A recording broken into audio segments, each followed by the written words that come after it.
وما آتيتم من ربا ليربو في أموال الناس فلا يربو عند الله وما آتيتم من زكاة تريدون وجه الله فأولئك هم المضعفون صدق اللہ العظیم۔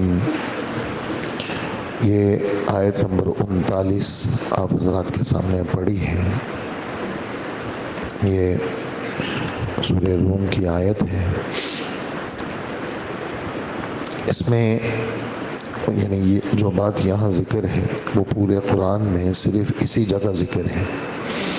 بہت ساری باتیں ایسی ہوتی ہیں جو تکرار کے ساتھ جگہ جگہ ذکر کی جاتی ہیں، اور بہت ساری باتیں ایسی ہوتی ہیں جو ایک ہی جگہ ذکر کی جاتی ہیں۔ تو یہ وہ بات ہے جو صرف اسی جگہ پہ ذکر ہے۔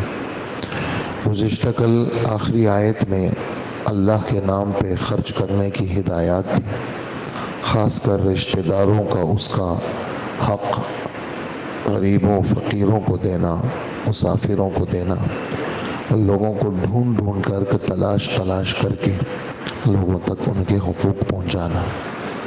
اور جو ٹوٹے ہوئے دل ہوتے ہیں لوگوں کے، لوگوں تک اگر چیزیں پہنچ جائیں اور ان کی ضرورت پوری ہو جائے تو اللہ جل جلالہ اس دینے والے کے بڑے کام بناتے ہیں۔ اور اس میں ترغیب اسی بات کی ہے کہ نہ کوئی نام نمود ہو، کسی قسم کی کوئی بھی چیز سامنے نہ ہو، صرف اللہ کی رضا ہو۔ یہ گزشتہ کل آخری آیت میں یہ بات تھی۔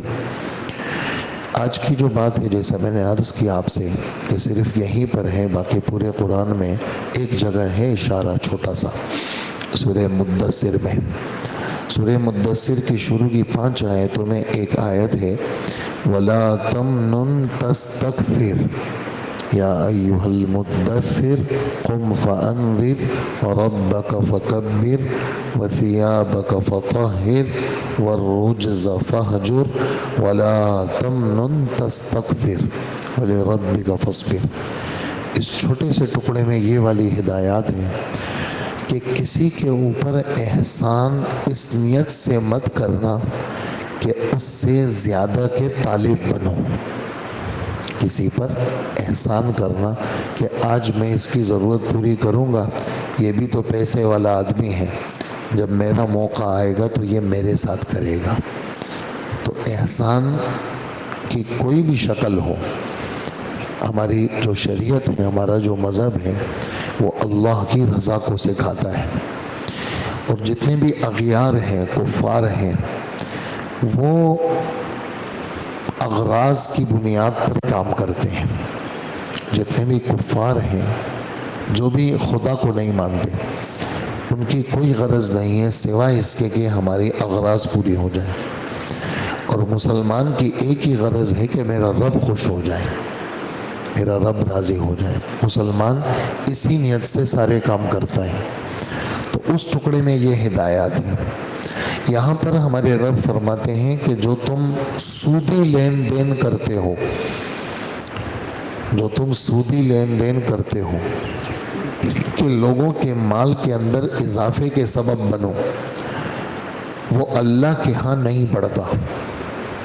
سودی لین دین کرتے ہو، لوگوں کے مال میں اضافے کا سبب بنتے ہو، وہ اللہ کے ہاں نہیں بڑھتا۔ یہ اس کا لفظی ترجمہ ہے۔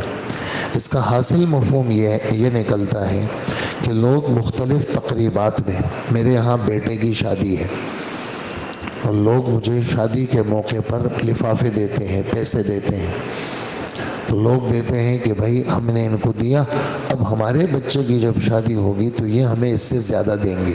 اور لوگ دیتے بھی ہیں اس طرح، لفافوں پہ نام بھی لکھتے ہیں۔ گھر والے وہ ناموں کو کھولتے ہیں اور پھر اپنے پاس فہرست بناتے ہیں، کاپیوں پہ لکھتے ہیں فلانے عبداللہ نے کتنے پیسے دیے تھے، عبداللہ نے 5,000 روپے دیے تھے، اب ہم جب عبداللہ کے ہاں شادی ہوگی تو ہم 7,000 روپے دیں گے، 6,000 روپے دیں گے، 10,000 روپے دیں گے۔ تو اس طرح اس کو اردو کے اندر نیوتا کہتے ہیں۔ حضرت مفتی شفیع صاحب نے تو نوتا لکھا ہے، اردو میں نیوتا کہتے ہیں اس کو۔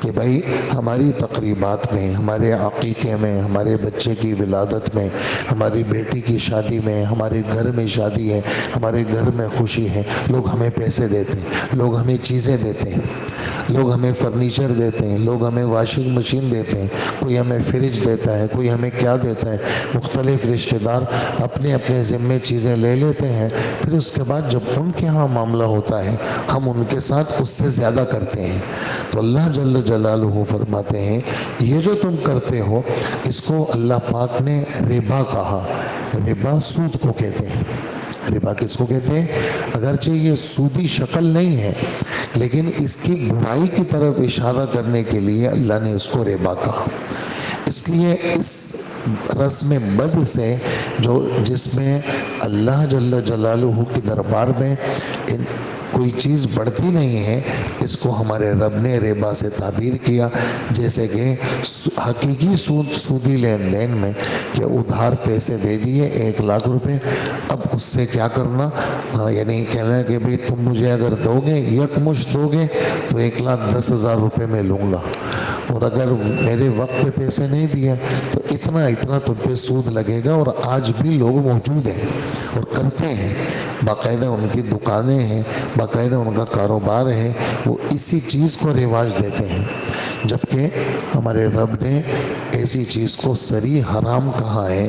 اور یہ والی بات فرمائی ہے کہ گنتی کے اندر پیسے تو بڑھ جائیں گے، گنتی میں پیسے بڑھ جائیں گے، لیکن اللہ کے رسول فرماتے ہیں کہ سودی پیسے جتنے بھی بڑھ جائیں اس کا انجام فقیری ہے۔ یہ حدیث ہے، سودی پیسے جتنے بڑھ جائیں اس کا انجام فقیری ہے۔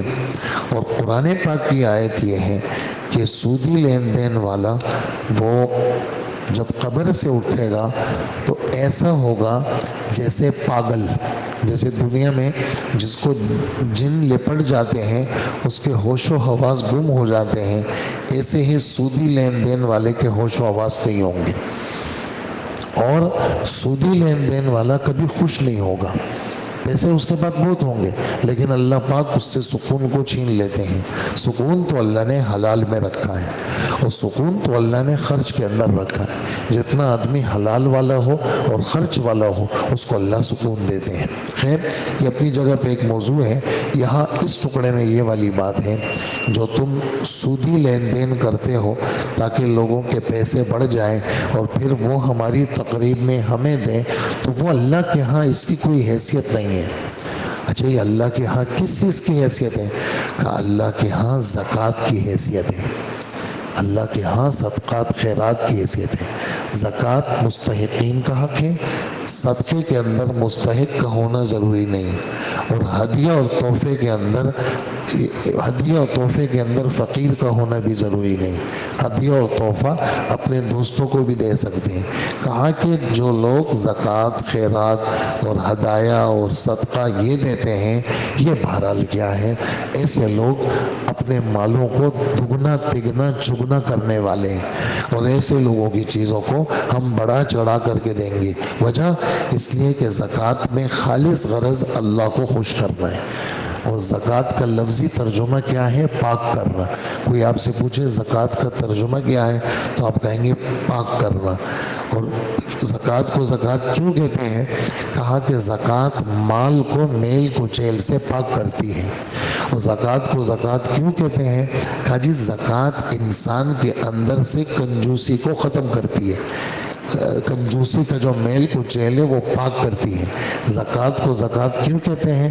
زکوٰۃ انسان کے اندر کو گندی بخل ہے اور گندی جو چیزیں ہیں جو انسان کے اندر امراض لگ جاتے ہیں، زکوٰۃ کی وجہ سے اللہ پاک وہ امراض ختم کرتے ہیں۔ اور یہ فائدہ تو بالکل نقد ہے کہ اللہ پاک مال کے اندر کیا کرتے ہیں؟ برکت دیتے ہیں۔ یہ تھا ہمارا آج کی اس ایک آیت کا خلاصہ۔ ذرا ترجمہ سن لیجئے۔ وما آتیتم من ربا لیربو فی اموال الناس، اور یہ جو تم سود دیتے ہو تاکہ وہ لوگوں کے مال میں شامل ہو کر کے بڑھ جائے، وہ اللہ کے نزدیک نہیں بڑھتا، یعنی اللہ کے ہاں اس کا کوئی ثواب نہیں ہے۔ وجہ تمہاری نیتی خراب ہے، اس لیے کہ تم کہہ رہے ہو کہ بھائی میں نے یہ 5,000 روپے دیے، مجھے اپنے موقع پہ 6 ملیں گے، اس کو تو ابھی مل جائے، فائدہ ہو جائے، مجھے پھر ملیں گے یہ، تو یہ چیز ٹھیک نہیں ہے۔ اللہ پاک کے ہاں اس کا کوئی اجر نہیں ہے۔ اور جو زکوٰۃ تم اللہ کی خوشنودی حاصل کرنے کے ارادے سے دیتے ہو، تو جو لوگ بھی ایسا کرتے ہیں وہ اپنے مال کو کئی گنا بڑھا لیتے ہیں۔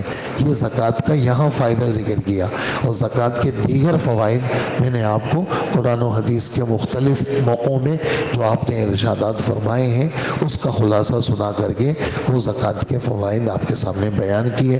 اللہ پاک عمل کی توفیق عطا فرمائے۔